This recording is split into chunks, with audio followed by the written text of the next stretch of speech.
Hello friends, सर्वात पहिले तुम्हा सर्वांना नवीन वर्षाच्या खूप खूप शुभेच्छा।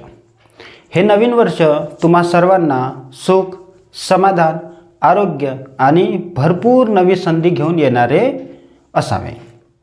हे वर्ष तुमच्यासाठी नवीन भाषा शिकण्याचे, नवीन स्किल डेव्हलप करण्याचे आणि तुमची स्वप्न पूर्ण होण्याचे जाओ।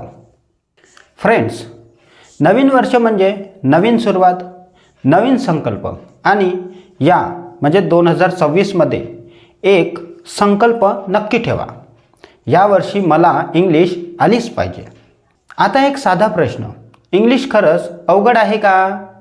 नाही फ्रेंड्स, इंग्लिश अवघड नाही, फक्त ती चुकीच्या पद्धतीने शिकवली जाते। आपल्याला लहानपणापासून सांगितलं गेलं, ग्रामर पाठ करा, रूल्स लक्षात ठेवा, टेन्सचे रूल्स पाठ करा, पण कोणीच सांगितलं नाही की लँग्वेज ही फक्त बोलण्यासाठी असते, परीक्षा देण्यासाठी नाही। तुम्ही मराठी कशी शिकलात? कोणी ग्रामर शिकवली का? नाही, तुम्ही ऐकलं, बोललात, चूक केली आणि शिकत गेलेत। इंग्लिश पण अगदी तशीच आहे। 2026 मध्ये इंग्लिश शिकायची असेल तर पहिली गोष्ट लक्षात ठेवा, इंग्लिश शिकण्यासाठी इंटेलिजन्स नाही, करेज पाहिजे। चूक होईल याची भीती सोडा, लोक काय म्हणतील याचा विचार सोडा, कारण जो बोलतो तोच शिकतो, जो चूक करतो तोच पुढे जातो। आज तुम्ही एक वाक्य बोललात, उद्या 2 वाक्य बोलाल, हळूहळू कॉन्फिडन्स वाढत जातो। इंग्लिश म्हणजे डेली वापरायचे शब्द, सिंपल सेंटेन्स आणि रोजची प्रॅक्टिस, मोठे मोठे शब्द नाही, जड ग्रामर नाही।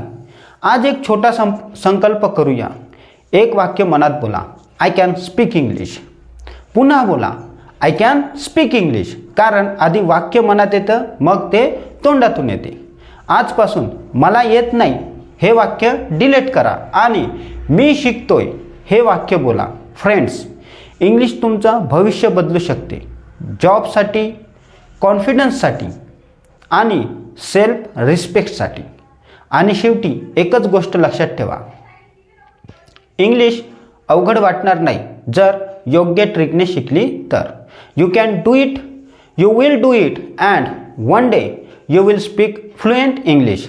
थँक्यू सो मच फ्रेंड्स, पुन्हा एकदा नवीन वर्षाच्या हार्दिक शुभेच्छा। Keep learning, keep speaking, keep growing. आणि हा व्हिडिओ किंवा माझा हा संदेश तुम्हाला कसा वाटला हे मला कमेंट बॉक्समध्ये कमेंट करून नक्की सांगा।